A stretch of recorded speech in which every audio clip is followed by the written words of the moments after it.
We're very lucky to have Ken here with us today. Ken's an agribusiness consultant. His business is called Solly Business Services. Ken specialises in farm management consulting, agricultural training and education, coaching and mentoring. He runs several sheep groups and speaks regularly in Victoria and South Australia and Birchip. And he also writes a weekly column for the SA stock journal, Mind Your Business. So without further introduction, I'll just let Ken come in and speak for himself. Thanks, Ken. Thanks for that. Quite often we do a survey on what you're actually running in your business. And most of the time the top one gains the highest support. But I do see people who are running farm businesses where they've almost got a foot on two separate boats. And all of a sudden the boats start digressing and going in a different direction. And your legs get further and further apart. And at some stage you've got to decide which one you're going to buddy, because you can't keep going, because you'll end up split up the middle or you'll end up in the drink. So you've got to decide to go this way or that way. And I still think there's a lot of farmers who will go to the lifestyle boat, and then they wonder later on why they're not making as much money as they could. But I think we've got to get far more business focused than what we've ever been in the past. So my first topic is to talk about labour efficiency. Labour efficiency is when the labour employed achieves an optimum outcome. Optimum as opposed to maximum. A lot of people think that maximum, being right up the top, is where you should be.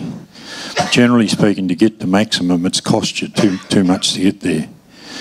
But that law of diminishing returns is always changing because the seasons change. This year, the curve's going right up high, and further inputs may well be justified.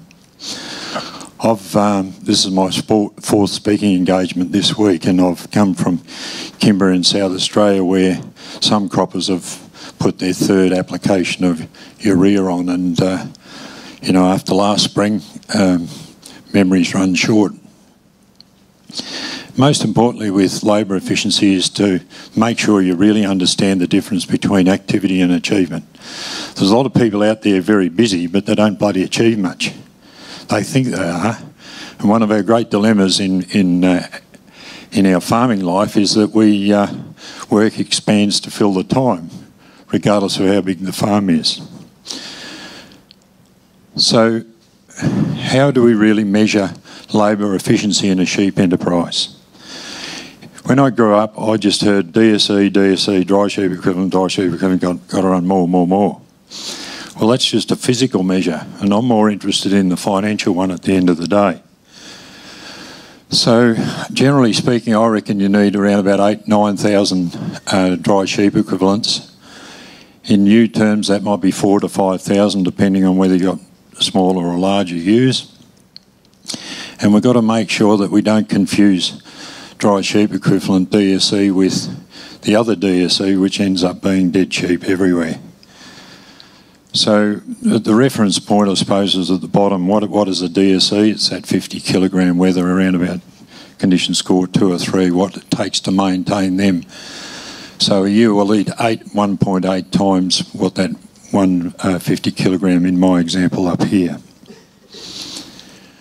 So when I look at a lot of farm businesses, you've got to make sure that you don't milk the cow too hard in terms of some of the expenditure that you've got going on.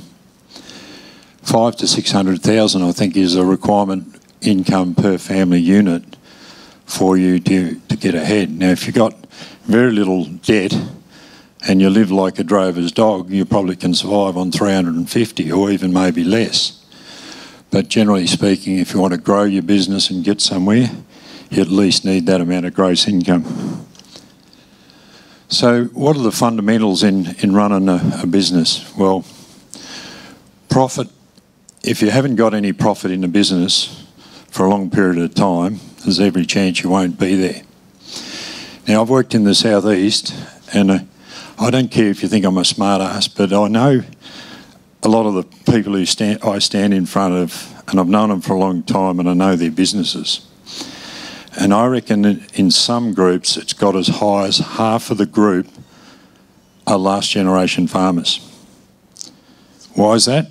Because they don't understand that bloody 6-letter word up there, which is profit. A lot of farmers can be recycling money and think that they're getting somewhere, but they're not actually making enough profit.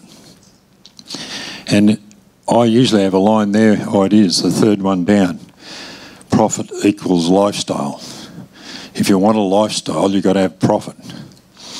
And if you really don't understand profit, well, I think you've just got to get yourself trained in business principles, because it's the lifeblood. I always say that your balance sheet is like your whole body. But cash flow is the blood that's actually flowing through your veins. So you might have a Sylvester Stallone body, but if you've got no blood flowing through the bloody veins, well, that body's no use to you. So we've got to have enough cash in there to be able to generate a profit. And then most importantly, we've got to turn that profit into wealth. A lot of us turn our profit into reinvesting in depreciating assets and wonder why at the end of the day we don't have a lot of wealth. So it's important to understand the key business benchmarks or key performance indicators, particularly in a sheep enterprise. Our sheep enterprise is still driven a fair bit by stocking rate, weaning percentage, kilograms per head per lamb, our price, and then our costs. In an ideal world, I'd like to see a business at least turn over 20% of its assets.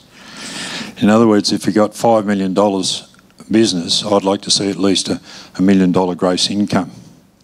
That gives you a chance of having a return on your assets.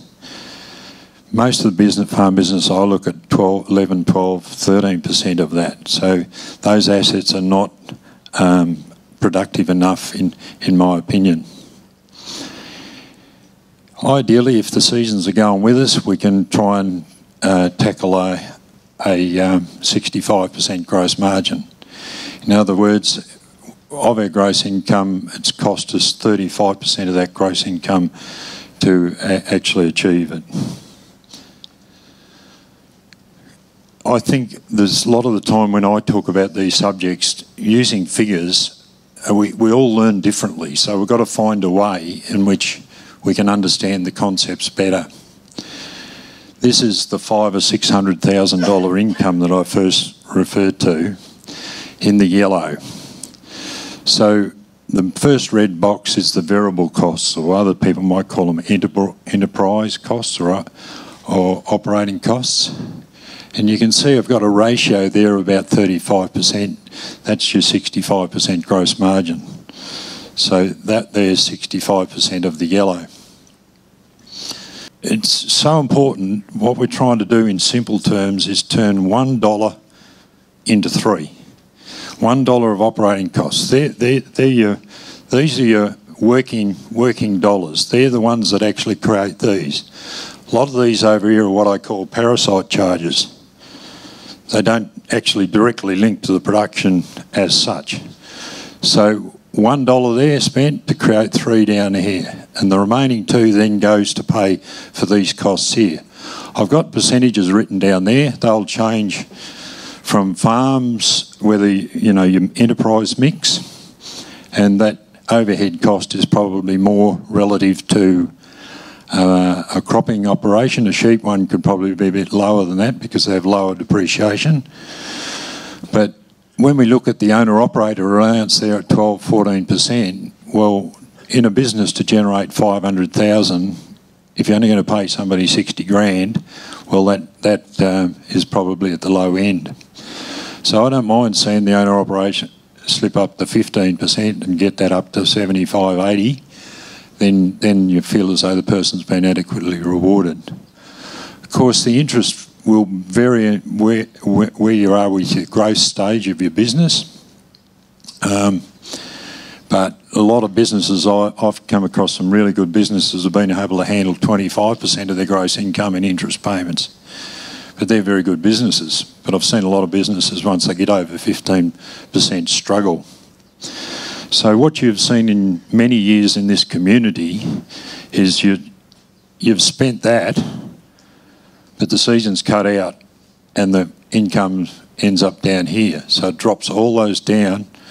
And when it comes to a negative here, we've got to line up at the bank to borrow our working capital again. And I believe there'll be a lot of people in this room are well practiced at that. So when we look at staff structures, one of the things I'm constantly asked is, how do we... I see a lot of people make the mistake when they go and buy another farm, all of a sudden they put a full-time labour unit in there. And I believe you should endeavour as much as you possibly can as you go from 1 to 2 to be using casuals and contractors and that before you actually launch in, because you can become quite inefficient, particularly from the 1 to the 2. As you get further out, probably not so important. The next question I ask a lot of farmers is, how many hours a week do you work? And I think there's some farmers who run out of fingers, or they can't quite count at times because they get a bit carried away. But most would actually indicate they're in this bracket here, 50 to 60 hours a week. I think if you have to work more than 60 hours a week over an extended period of time, you'll end up slowly and surely going that way.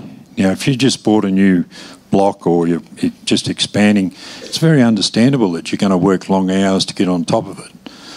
But to continue to do that forever and a day, you know, I think all work and no play makes Johnny a dull boy.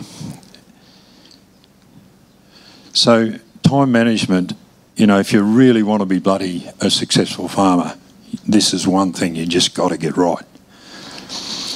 Because we live on the work site and we do things on the farm most days, I think we've become a bit complacent. When I was on the family farm 30 years ago, I chose not to play summer sport because I had this mentality that, what I don't get done today, I'll get done tomorrow. Well, I believe now that I would have got as much done in 6.5 days as I did in 7, because I get myself bloody far more organised because I knew I'd had to go and play sport. So we all know that timing is not something. In farming, it's bloody everything. You know, we've got to have all that seeding gear ready by the end of February. There's none of this business of the rain's come and we're still in the bloody workshop sorting things out. And getting things all done on time, we know. You saw there with Tim, he's gone back to a 17-day joining. That's a fair bit about timing. When we look at the Pareto principle, 20% of your time gives you 80% of your results. That 80-20 rule just runs through every aspect of your life. I know everybody in this room wear 20% of their clothes 80% of the time. There's some clothes that sit in the cabinet that you never ever wear, isn't there? Because you just like those bloody clothes. You're on committees. 20% of the committee members will do 80% of the work. That's right, isn't it? Most people say that it's not that high. It's only about 10% to do the 80% of the work. But really focus. Like, I've got a mate who I challenged about doing different things in his life. When he'd gone down with his seeding period, his spraying period and his harvest period, and he had it all up and they came to 18 weeks. Well, he had a lot of opportunity in the rest of the year to be generating other things. The 10 minutes a day equals 1 week a year. I'm not encouraging people to work longer or harder, but if you're under the pump, that's what you can achieve. And I find that there's a lot of farmers who say to me, shit, if they could just stop the world now and give me a week, that I could catch up. But we're always that week behind. So when we look at holidays, I reckon anything shorter than 2.5 weeks, it's not a holiday. I come across a lot of farmers who wear a badge of honour that I haven't had a holiday for 7 years. I think, you poor fella. And you've always got to remember there's other people in your family that have needs as well besides you. You mightn't want to go on a holiday, but the rest of your family have needs, so think about that. Some of the people that are very poorly organised with their time, I will actually take them back to an annual planner. And they're expecting me to first and foremost put on the first things to say seeding date or putting the rams out. They're not even on my radar yet. The 4 things I want to see on that time management plan, first is an annual holiday. The second is all the family birthdays and anniversaries. Third thing is an annual tidy up day. Most people say you're a bloody joke. One day, or we wouldn't get anywhere if we spent a day. But if you start with the front end loader and the truck, and by Smoko you've done all the big stuff, and then you come down a layer and then down a layer, by the end of the first day you will be so motivated you'll go again and you'll actually get there. So then you'll tidy up day. And just thinking about anniversaries, in terms of priorities in life, I see some farmers who'll actually go to the fire brigade meeting that night when it's their wife's birthday. Well, that's telling their wife that the fire brigade's more than important than she is. So we've got to rethink that. And the 4th thing is, as a person who's dealt with prostate cancer and had the organs removed and had all the radiation and that sort of stuff, if you are over 40 and you haven't had a checkup, you've got to promise me today and the next week you're booking in, all right? Because there's people out there that love you, and you've got a responsibility not only to yourself but the rest of your family. So they're the 4 things that we get in place before we start worrying about putting the rams out. I think 2 or 3 long weekends in a year is probably good value too. When it comes to work-life balance, if I ask you how many cents there are in a dollar, that would be demeaning to you. I'd be insulting you.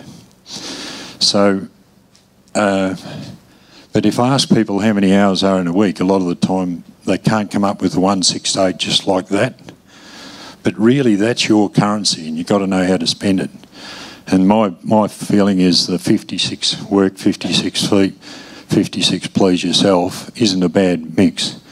And when you work 56 hours a week, that's starting at 7:30 in the morning and knocking off at 6:30 not in the evening, having time off for lunch and maybe a smoko in between, and still working a bit of time on the weekend. So I just leave that with you to ponder. So how much are you actually worth per hour in your business?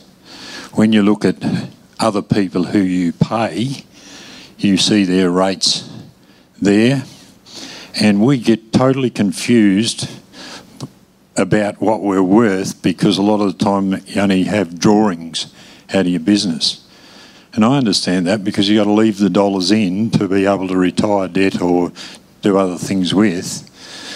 But my aim is to make sure that if your accountant's 250 on that side, you are 250 on this side. You will not get $250 worth of value out of your accountant if you haven't got the mentality that I've got to get to $250 an hour. For a lot of people that sounds a lot of money, and everybody thinks that that they charge too much. But something that's worth $1,000 can be bloody expensive, and something worth $10,000 can be bloody cheap. It's not about cost, it's about value. So when we're valuing our time on a farm, you've got to make sure that you've got your headspace right. So this is just a little comparison of if you were running an employee on a 37.5-hour week. There's so much lost time, and thank bless his heart, Mr. Andrews gives another holiday for the AFL Grand Final. But as you come down there, you can see 52 weeks, less 4 weeks of holiday, 2 weeks of public holidays, a week sick leave, a week professional development, maybe a week going supporting the kids' sport day and whatever, and all of a sudden you've got 43 weeks at 37.5 hours or 1,600 hours. It's only 18% of the year, and a lot of people say, well, us Australians, Jesus, we work hard and long. But a lot of people do, but in that case, that's not a hell of a lot. So you then compare that to the boss or the owner-manager who takes less holidays, less public holidays, works when he's sick, still has the professional development, works more weeks, longer hours in the week. So we go to 2,600, which is 1.6 times the standard employee. Now, you see the employment cost under the employee at 60 grand. That's probably 45 of salary and 15 of on cost. You divide the 60 grand into the 1,600, you get 36 bucks an hour. Well, as the owner-manager, we'd be fluctuating between $150 and $50 maybe an hour. But I've just put $40 an hour on the 2,632 hours, and that's $105,000.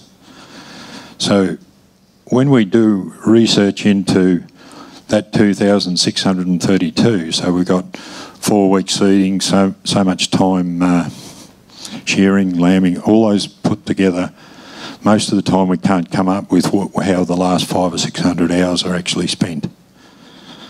So there's some real opportunity there to become a little bit more efficient and maybe a little bit more productive with that time. So when you look at a package of an employee, you will have, you know, if they're on $1,000 a week and if there's a bit of holiday pay in there, that's all transparent. But when you've got all the non-cash benefits that you might provide in terms of a house and other things, you can see down to the right-hand side, the value of them is $15,600 on top of the salary. So when we put the whole package together, we've got the salary, superannuation, work cover. There's an allowance in there to cover for long service leave over a long period of time. And then that $15,600, we've got to earn pre-tax dollars to actually arrive at that. So the actual cost of putting that employee into the business, we look at salary at 52, but the gross requirement's 84. But then we haven't actually added in the cost of, we've had to provide him with a ute and all that sort of stuff. So a lot of people, a lot of employees will get poached by another employer on salary. They'll offer them another $5,000 on salary and they think they're going to some. So it's really important that they should focus on what the total package is really worth, which is out the column out to the right. Why is all this important? Because if you look up the top, you see your employment package, you've got your salary, then your non-tax benefits. So we're going from 40, 60, 80, and then you look at the number of lambs you're selling at an average carcass weight and you get your total kilos. We don't want us as the operators to be the ball and chain in the business. We want to be the most efficient. So what I'm trying to aim for is all those blue numbers there, I reckon, are good numbers, but once we climb above $1 in our cost of production, then we've got to look at our efficiency. So some of you with staff, it's not so much about just salary, it's about recognition, reward. For crikey's sake, go out there and catch them doing things right. There's a lot of people who've got the eyes on that are just trying to catch people doing things wrong. Responsibility and flexibility, and just treat staff the way you would like to be treated. And when you employ somebody, make sure you do not ignore the partner. Make sure that their needs are being met as well. In recruitment, always listen for the stories that are not told, the things that they just don't talk about. Profit sharing and growth are options. And a lack of profit in the long term is not a production problem. It's a people problem. Get the people right and then the production will follow, and the profit.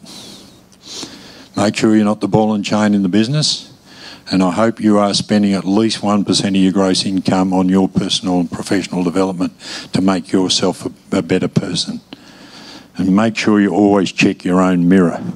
Look in the mirror and make sure you are proud and happy with the person that you're actually seeing. Now we'll move to a little bit of investment in the business, sheep handlers and yards and stuff like that. Holmes and Sackett did this study in terms of the IRR, means internal rate of return, for the investment of those amounts of money in those key areas. The last one down there doesn't have an internal rate of return on it, the new kitchen, but it's invariably very high. The internal rate of return is the return before the cost of funds. So therefore, whatever the interest rate is at the time, you've got to probably deduct that from that to get a net return. But just in the short term, from an economic point of view, a hurdle rate in agriculture is probably around about 20%. So if a project can't climb above 20%, then maybe it shouldn't be done. But the first three there are getting close, and sometimes in a decision, we've got to let the heart actually help the decision. I reckon you always got to make sure the head's making the decision, not the heart. We've seen too many heart decisions fall over, so maybe if you're investing in some labour-saving device and you had to bug it back and it only come to 17%, well, you'd probably go ahead and do it. So how do we decide with an internal rate of return? So all these factors: what is the cost to purchase, set up, train, what a net additional gain can we get out of this investment, how long will the investment live, what the residual value is at the end, and try and work out what the internal rate of return is. I had a retreat farm on Tim's farm for 3 years, and it was an absolute hoot to watch this guy defy gravity and grow his business like he has. He used to call in on a weekend and he'd have these list of questions he'd pound into me, and I'd do the same to him. And he came in one Saturday and said, "Ken, how long would it take me to pay off a cattle grid, stock grid?" And I said, "I'm not going to answer that, but you're coming back for a coffee tomorrow and I'll have an answer." So I went out and did the time and motion study, going from 40 k's back to stop, getting in and out, worked out it was 2.5 minutes. So the critical element was, how much does Tim value his time? And he was on $400 a day, and it only took into the second year to justify that investment. Now the figures might be a little bit rubbery, but it is just part of a process of trying to become more efficient with your time. Where do we start to invest? I always reckon the working area inside your yards needs to be bloody good. Volume and simplicity can be easy to accomplish, and as I said before, justify that sort of investment in your head first before you start bloody letting the heart take over too much. And we've got to have economies of scale to justify some of that equipment. Some of the more modern equipment, these things can have huge throughput, but quite often you've got two blokes out the back sort of keeping the sheep up, so they've got to be factored into how efficient it really is. Tim showed you this slide earlier. He talked about he originally had a little pencil bloody auger going into that, so he was reducing the benefit of owning that machine by having a little pencil order, but he only takes about 3 minutes to fill that now. First things first, I talked about getting the draft working area right, but most importantly, you know, water and feeding systems are number one, really. If we can't keep our sheep alive and fed well, we'll go nowhere. Ensure safety issues are addressed. There's still a lot of that. And heed the JD story. When I went to Kingston 30 years ago, he was quite a good farmer, but he was a gunner. Gonna do this, gonna build a new set of yards. His best mate got sick of hearing that, so he waited until the owner went away and he got the frontal loader and knocked his sheep yards arse overhead. He came home and his bottom jaw nearly fell off because he Thought, shit, I haven't got a set of yards now and I've got that job to do next week. Well, the other guy knocked him over because he was prepared to help him build a new set. 3 weeks later, they were putting the new chains around and he had a new set. Procrastination can be one of your biggest costs. Go and inspecting other systems, find out the do's and the don'ts, and some things can be done in stages, and dogs and second-hand material are still options, I believe.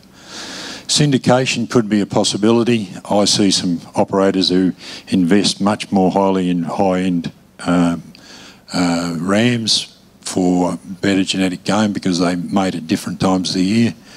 I think if you're tracking up and down 3 or 4 times a year to the neighbours to get pick up and share a machine, it becomes a little thing. And in the equation, how much is a buggered back for the rest of your life really cost you? So you need to think about that. And sometimes to make a machine work, you've actually got to syndicate the labour as well. And sometimes when you actually go into syndicate, you syndicate good ideas along the way as well, so that can be a benefit. So summary on labour and sheep handling: sheep income may be smaller part of your total income, but it's still very important. I had a client not far from here about 9 years ago. He got 100% of his sheep income that year and absolutely no crop income from 2,500 acres. And it's the decisions you make in good times. So if you end up having a good year this year, it's what you do with the dollars this year and how you set yourself up out of this year that'll get you through the bad year. You'll try and make the best decision in a bad year and it won't make any bloody difference. You all know that sheep income has the potential to be more reliable because we can actually buy rain with in the sheep enterprise.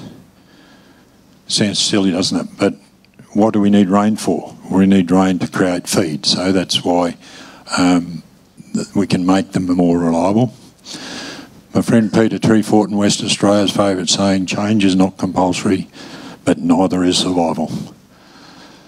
Make the job interesting and challenging, and the rewards will follow.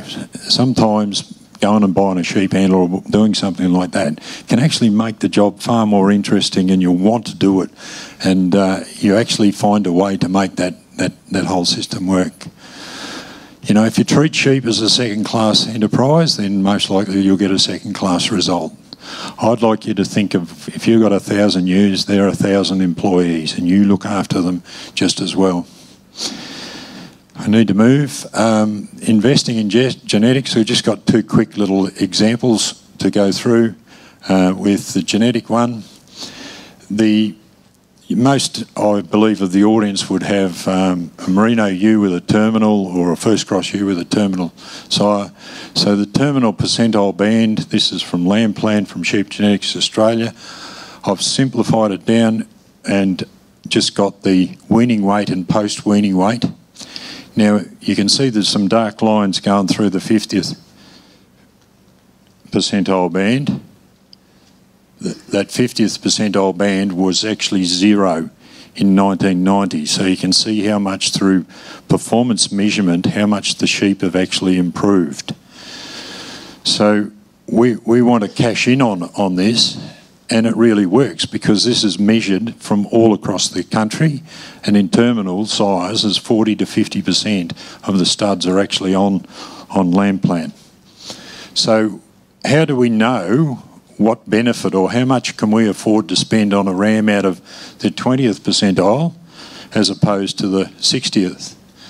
So they're the kilos in the, I'll try and get this, off that previous percentile band for the 20 and the 60. So there's 3 kilos difference between those 2 rams. But because only half comes from the ram and half from the ewe, you've got 1.5 kilos.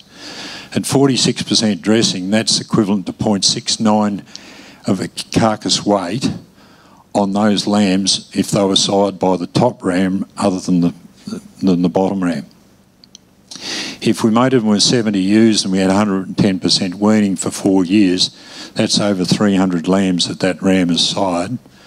By the 6.69, that's 213 kilograms more at $4.80, giving a $1,000 differential between the two rams in their lifetime.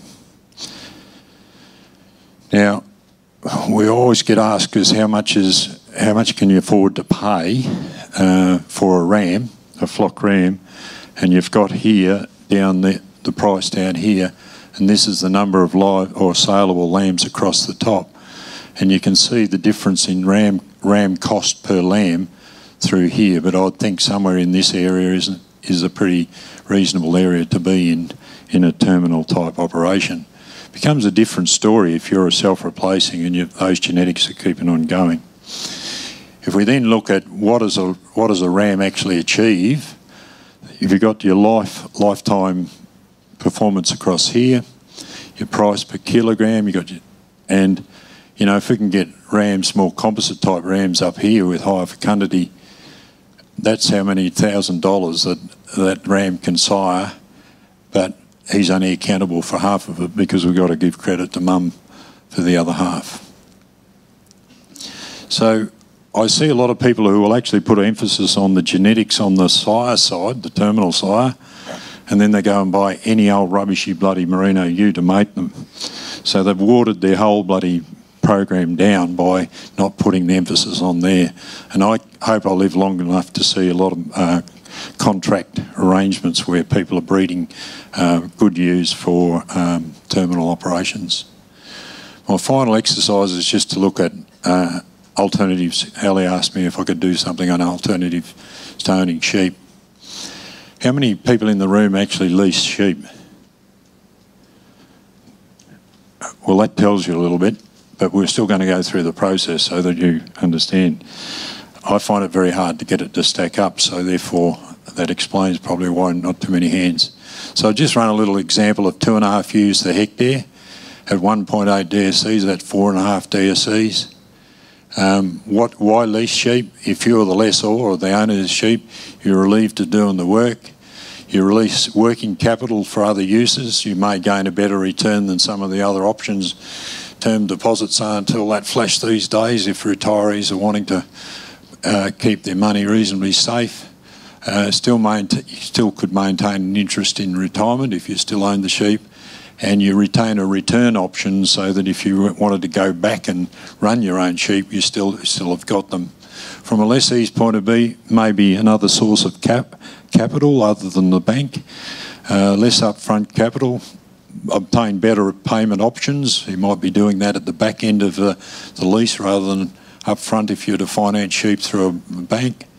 You may gain use of better genetics, known genetics, and you don't have to worry about sourcing the stock because they're coming from the one source all the time. And maybe you could use it as a bit of a lever for a land acquisition going forward. So when we go through and we look at the per head returns from the use perspective, and there's 2.5 of them per hectare, and we get our per hectare gross here. Our ewe costs in terms of our operating costs multiplied by the 2.5, and we've got a cost per head and per hectare there. Then if we look at what it is cost of leasing the ewe, well, we've got depreciation on the ewe. We've got to account for ewe deaths. There's interest there if the owner has actually got borrowed money to buy those ewes, then he or she has to pay interest. But if he owns them, then that may fall out. But then, we've got to obviously have a return on the investment. So we've got a cost there of $39 a ewe or $99 a hectare. Then if we look at the ram side of it and convert that depreciation, deaths, interest and return on investment, we can see we've got a figure of $382 there, but they go over 70 ewes, so that's $5.50 ram cost per ewe or ram cost per hectare at 13. So in summary, the 330 less the operating, then you got your ewe lease costs, the ram lease costs, you got total costs of 201, you got 132 of return to land, labour and operating expense. if you had to pay a land lease on top of that, which I don't know what would be in this country, I'm unfamiliar, but you're down to a reasonably low figure, and you've got to realise that in running your business you just haven't got these costs. You've actually got overheads and interest and that this figure's got to go towards. So we've got to make sure that we're making enough out of that we can get to where we need to go. I think I've spoken enough. Thank you very much.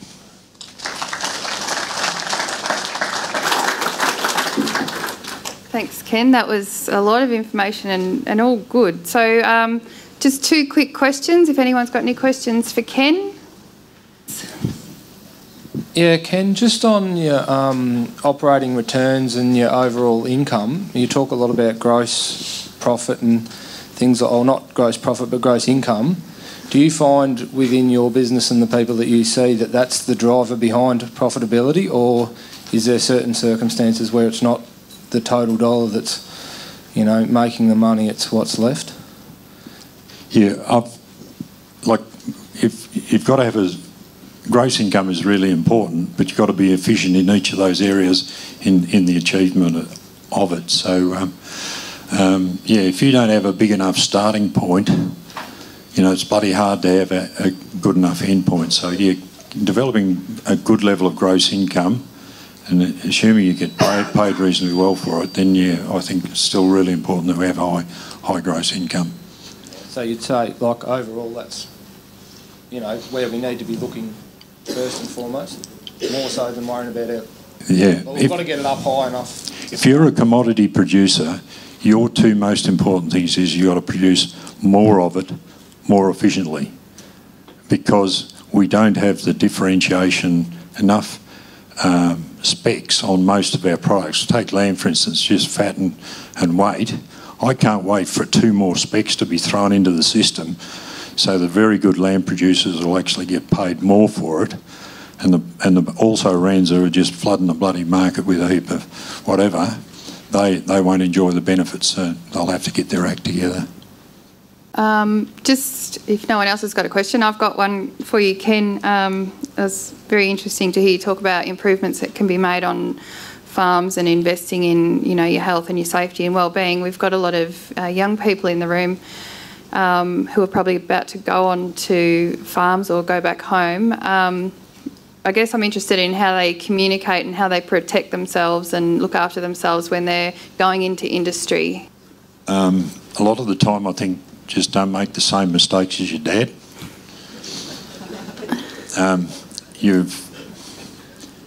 I'd suggest to all you young people, with your career, even if you're dead set about coming back onto the family farm, go and work for about another 4 or 5 other farms. It's part of your overall education, part of your discipline. It's working with different bosses. And then if you decide to come home, there's a fair chance you'll come home for the right reason. And don't be ever afraid to tell your dad when he's doing a good job. Praise him, because there's a fair chance it won't initially come back the other way. So you've got to, sometimes we've got to lead ourselves, and in, say, some areas of farms, I've said, well, we've missed the boat this time around, but when you get to Dad's age, make sure you don't make the same mistake. And that's not me having a crack at Dad. It's just we're educated to a certain level, or Generation X and Y and us baby boomers, like, we're just quite different beasts, and to know how to communicate. And I've been on farms where two grunts is yes and 1 grunt's no. So you young people, you will end up better educated than your parents, and therefore I think a lot of the leadership can still come from you. Don't rely on mum and dad to do that all the time. Great advice. Thank you very much, Ken. So if we can give a round of applause for Ken.